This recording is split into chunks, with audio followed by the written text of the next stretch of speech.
ഉറപ്പ് ഞാൻ നിങ്ങൾക്ക് നൽകാം. നിങ്ങളുടെ വോട്ട് പാഴാകില്ല. രാഷ്ട്രീയത്തെ ബിസിനസ്സായി കാണില്ല. രാഷ്ട്രീയത്തിൽ നിന്നും ഒരു രൂപ പോലും അനധികൃതമായി സമ്പാദിക്കണമെന്ന് എനിക്ക് ആഗ്രഹവുമില്ല. മലപ്പുറം പാലേമാട് ശ്രീ വിവേകാനന്ദ കോളേജിന്റെ ക്യാമ്പസുകളിൽ ഉയർന്ന ഇടിമുഴക്കമുള്ള ശബ്ദം വർഷങ്ങൾക്കു ശേഷം എടക്കര പട്ടണത്തിലെ ജനതയെ ആവേശഭരിതരാക്കുന്നുണ്ട്. എടക്കര ബ്ലോക്ക് ഡിവിഷനിൽ LDF സ്ഥാനാർത്ഥിയായി മത്സരിക്കുന്നത് ജയകൃഷ്ണനാണ്. അരിവാൾ നെൽക്കതിരാണ് ചിഹ്നം. പ്രിയമുള്ളവരെ, ഞാൻ ജയകൃഷ്ണൻ മാഷ്. ഈ വരുന്ന ത്രിതല പഞ്ചായത്ത് തിരഞ്ഞെടുപ്പിൽ ഞാൻ എടക്കര ബ്ലോക്ക് ഡിവിഷനിൽ നിന്നും ജനവിധി തേടുകയാണ്. നിങ്ങളുടെ എല്ലാവരുടെയും പിന്തുണയും സഹായവും പ്രാർത്ഥനയും ഉണ്ടാവണം.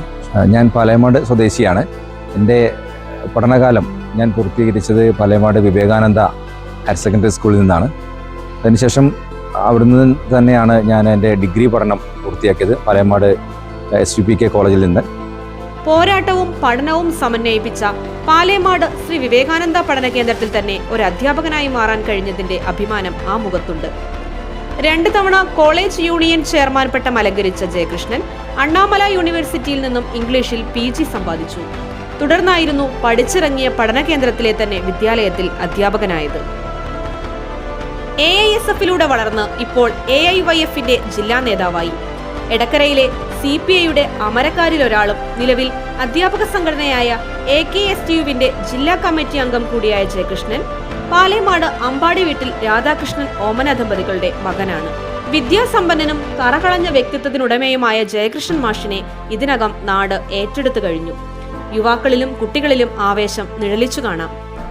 നിങ്ങളിലൊരാളായി ഞാനുണ്ടാവും. ഡിവിഷനിലെ 9 വാർഡുകൾ കോർത്തിണക്കി സമഗ്ര വികസന നയം രൂപപ്പെടുത്തും. 2 പഞ്ചായത്തുകളിലായി 9ഓളം വാർഡുകളാണ് എടക്കര പഞ്ചായത്തിന്റെ ബ്ലോക്ക് ഡിവിഷൻ വ്യാപിച്ചു കിടക്കുന്നത്. ഈ വാർഡുകളുടെ സമഗ്രമായ വികസനം, അതുപോലെ തന്നെ നമ്മുടെ വ്യാപാര പട്ടണമായ എടക്കരയുടെ ഒരു വികസനം, റോഡുകളുടെ നവീകരണം, അതുപോലെ തന്നെ സ്ത്രീ സുരക്ഷയുമായി ബന്ധപ്പെട്ട കാര്യങ്ങൾ, കുട്ടികളുമായി ബന്ധപ്പെട്ടുള്ള കാര്യങ്ങൾ, യുവജനങ്ങൾക്കായിട്ടുള്ള കാര്യങ്ങൾ, പ്രായമായവർക്ക് വേണ്ടിയിട്ടുള്ള പകൽ വീട് പോലെയുള്ള സംവിധാനങ്ങൾ, ഇതെല്ലാം തന്നെ, അതുപോലെ കാർഷിക മേഖലയുമായി ബന്ധപ്പെട്ടുള്ള കാര്യങ്ങൾ, ഇതെല്ലാം കോർത്തിണക്കിയിട്ടുള്ള ഒരു സമഗ്രമായ വികസനത്തിന് വേണ്ടി തന്നെയാണ് നമ്മളുടെ ലക്ഷ്യം. തീർച്ചയായിട്ടും സാധ്യമായ മുഴുവൻ ഫണ്ടുകളും കൃത്യമായി ജനങ്ങളിലേക്ക് എത്തുന്ന രീതിയിൽ അത് പ്രയോജനപ്പെടുത്തുമെന്ന് ഞാൻ നിങ്ങൾക്ക് ഉറപ്പ് തരികയാണ്. ജനങ്ങളെ അരികു ചേർത്തും അഭിപ്രായങ്ങൾ ആരാഞ്ഞും പ്രവർത്തിക്കും. പ്രധാനമായും 1 രൂപ പോലും രാഷ്ട്രീയത്തിൽ നിന്നും അനധികൃതമായി സമ്പാദിക്കില്ല. ഒരു ഉറപ്പ് ഞാൻ നിങ്ങൾക്ക് നൽകാം. നിങ്ങളുടെ വോട്ട് പാഴാവില്ല. രാഷ്ട്രീയത്തെ ബിസിനസ്സായി കാണുകയുമില്ല. രാഷ്ട്രീയത്തിൽ നിന്നും 1 രൂപ പോലും അനധികൃതമായി സമ്പാദിക്കണമെന്ന് ഞാൻ ആഗ്രഹിക്കുന്നുമില്ല. നിങ്ങളുടെ കൂടെ ഉണ്ടാവും എന്നൊരു ഉറപ്പ് ഞാൻ നിങ്ങൾക്ക് നൽകുകയാണ്. ആൾക്കൂട്ടങ്ങൾക്കിടയിലെ ചെറുപ്രസംഗത്തിൽ എല്ലാം ഉണ്ട്. അതത് വാർഡുകളിലെ LDF സ്ഥാനാർത്ഥികളെ ചേർത്ത് പിടിച്ചാണ് ഗൃഹസന്ദർശനം. CPMന്റെ സർവ്വസന്നാഹവും ജയകൃഷ്ണൻ മാഷിന്റെ തെരഞ്ഞെടുപ്പ് പ്രവർത്തനത്തിൽ ദൃശ്യമാണ്. കോൺഗ്രസിനകത്തെ പോര് തുണയാവുമെന്നാണ് ഇടതുപക്ഷ ക്യാമ്പിന്റെ വിലയിരുത്തൽ. അതിനുമപ്പുറം ജയകൃഷ്ണൻ മാഷിന്റെ തനത് വ്യക്തിത്വവും കഴിവും ആത്മാർത്ഥതയുള്ള വാക്കുകളും ജനം ഇതിനകം നെഞ്ചേറ്റി കഴിഞ്ഞെന്ന ആത്മവിശ്വാസം ചെറുതല്ല. വിജയത്തിൽ കുറഞ്ഞൊന്നും LDF പ്രതീക്ഷിക്കുന്നില്ല. News bureau, Nilambur vision, Malappuram.